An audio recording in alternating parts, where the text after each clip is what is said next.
Assalamualaikum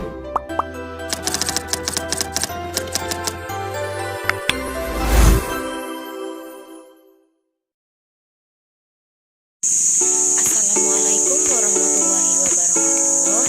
Perkenalkan, nama saya Tasya Maida, mahasiswa Universitas Singapura Bangsa Karawang dari Fakultas Agama Islam, Prodi Manajemen Pendidikan Islam dengan nomor pokok mahasiswa 231063112126. Di sini saya akan memenuhi tugas ujian tengah semester mata kuliah profesi literasi digital. Halo teman-teman semua, di sini saya mengambil salah satu modul yang berjudul Disabilitas Melampaui Batas sebagai bahan edukasi pada video ini. Nah, sebelumnya mari kita mengenal menyandang disabilitas. Literasi digital bersifat inklusif, artinya setiap orang perlu menguasainya tanpa terkecuali, termasuk para penyandang disabilitas.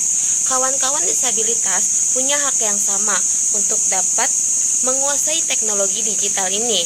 Berdasarkan Undang-Undang Nomor 8 Tahun 2016, penyandang disabilitas adalah setiap orang yang mengalami keterbatasan fisik, intelektual, mental, dan sensorik dalam jangka waktu yang lama. Dalam berinteraksi dengan lingkungan dapat mengalami hambatan dan kesulitan untuk berpartisipasi secara penuh dan efektif dengan warga negara lainnya berdasarkan kesamaan hak. Nah, di sini ada 4 jenis penyandang disabilitas. Yang pertama ada disabilitas fisik. Apa itu disabilitas fisik? Disabilitas fisik itu terganggunya fungsi gerak antara lain seperti amputasi, lumpuh, paraplegia, dan sebagainya. Lalu yang kedua ada disabilitas intelektual. Terganggunya fungsi pikir karena tingkat kecerdasan di bawah rata-rata, antara lain lambat belajar, disabilitas Grahita, dan Down syndrome. Lalu yang ketiga ada disabilitas mental. Terganggunya fungsi pikir, emosi, dan perilaku seperti skizofrenia, bipolar, autis, dan sebagainya. Nah, lalu yang keempat ada disabilitas sensorik. Apa itu disabilitas sensorik? Disabilitas sensorik adalah terganggunya salah satu fungsi panca indera seperti disabilitas netra, tunarungu, tunawicara, dan sebagainya. Nah, selain itu, terdapat teknologi penunjang pembelajaran untuk para penyandang disabilitas. Penyandang disabilitas juga memerlukan kemampuan literasi digital seperti menggunakan perangkat digital, mencari informasi, berinteraksi digital, mengidentifikasi hoax, menjaga keamanan digital, dan sebagainya. Oleh karena itu, diperlukan teknologi asistif atau teknologi bantu yang membantu penyandang disabilitas agar dapat memanfaatkan teknologi digital dalam kehidupan mereka. Nah, di sini terdapat beberapa contoh teknologi yang dapat membantu penyandang disabilitas untuk belajar, berkomunikasi, dan berpartisipasi dalam kehidupan sehari-harinya, khususnya bagi para penyandang disabilitas netra dan disabilitas rungu. Yang pertama, ada alat bantu dengar. Perangkat elektronik yang memperkuat suara sehingga penyandang disabilitas rungu dapat mendengar suara yang lebih keras dan lebih jelas. Yang kedua, ada implan koklea. Implan koklea adalah perangkat elektronik yang ditanam di telinga dalam yang mengubah suara sinyal listrik yang dikirim ke otak. Sinyal listrik ini kemudian ditafsirkan oleh otak sebagai suara. Yang ketiga ada teknologi ucap ke teks, speech to text. Teknologi ini mengubah teks menjadi suara dan sebaliknya, sehingga penyandang disabilitas rungu dapat membaca teks dari suara yang keluar dari komputer atau ponsel pintar. Selanjutnya ada mesin cetak Braille. Braille adalah sistem penulisan yang menggunakan titik-titik yang timbul sehingga penyandang disabilitas netra dapat membaca dengan menggunakan jari-jari mereka. Nah, yang kelima ada perangkat lunak membaca layar, screen reader. Program komputer yang mengubah teks menjadi suara sehingga penyandang disabilitas netra dapat membaca teks dengan mendengarkan suara yang dihasilkan oleh komputer atau ponsel pintar. Nah, yang terakhir ada pengenal suara atau speech recognition. Teknologi pengenal suara memungkinkan disabilitas netra untuk mengoperasikan komputer dan perangkat elektronik lainnya dengan menggunakan suara mereka. Nah, dengan munculnya teknologi kecerdasan artifisial ini banyak yang bisa dimanfaatkan oleh para penyandang disabilitas. Misalnya, aplikasi untuk mengubah suara menjadi teks, aplikasi yang menerjemahkan bahasa isyarat, dan sebagainya. Nah, di sini juga terdapat aplikasi bantu penyandang disabilitas. Kecakapan digital juga dapat dimiliki oleh penyandang disabilitas. Untuk disabilitas netra dan disabilitas rungu, ada beberapa aplikasi yang dapat mereka gunakan. Yang pertama ada transkripsi instan atau web transcript, aplikasi dari Google untuk pengguna Android, dan teknologi pengenalan suara otomatis yang mengubah ucapan menjadi sebuah kata atau kalimat di layar ponsel.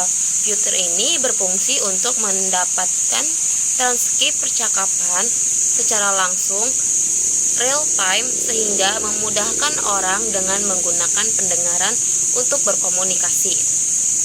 Nah, yang kedua ini ada aplikasi dari pengembangan Indonesia, Hear Me ID, yang membantu penyandang disabilitas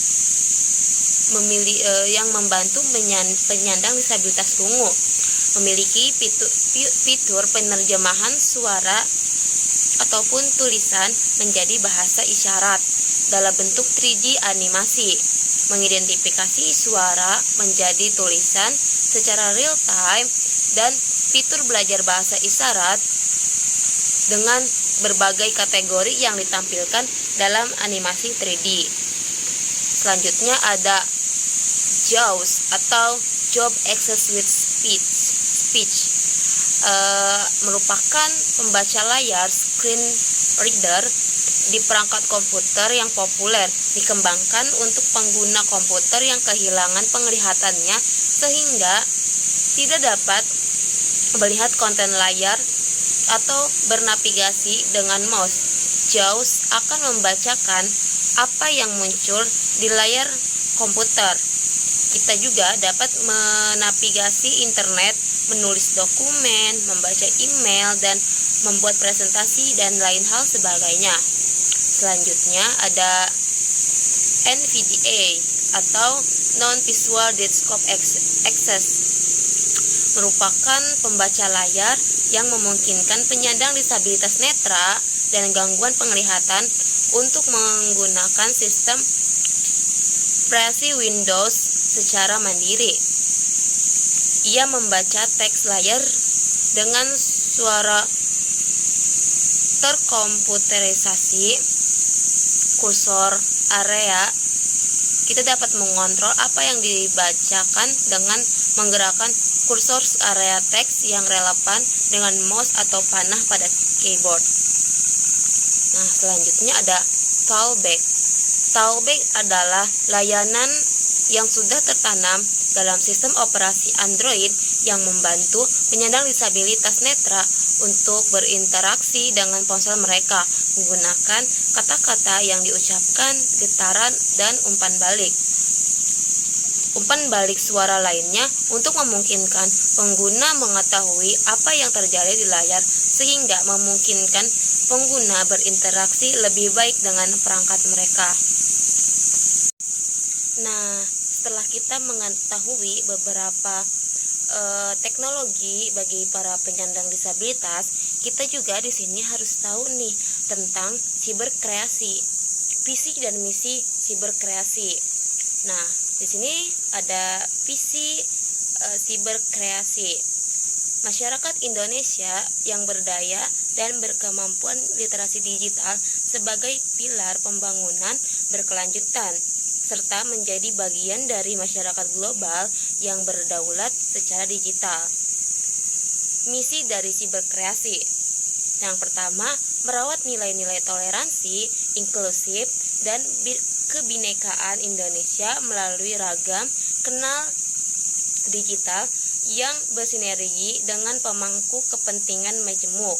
Yang kedua, ada mengembangkan pengetahuan dan pemahaman literasi digital serta pemanfaatan internet secara global agar terintegrasi dengan kurikulum pokok dan bahan ajar pendidikan formal. Selanjutnya yang ketiga, menguatkan kolaborasi masyarakat luas untuk dapat cakap dan aman dalam memproduksi dan mendistribusikan konten digital secara berbudaya dan beretika. Terdapat 4 pilar literasi digital.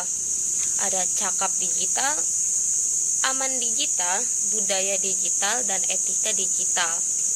Mungkin cukup sekian dari saya, kurang lebihnya mohon maaf. Wassalamualaikum warahmatullahi wabarakatuh.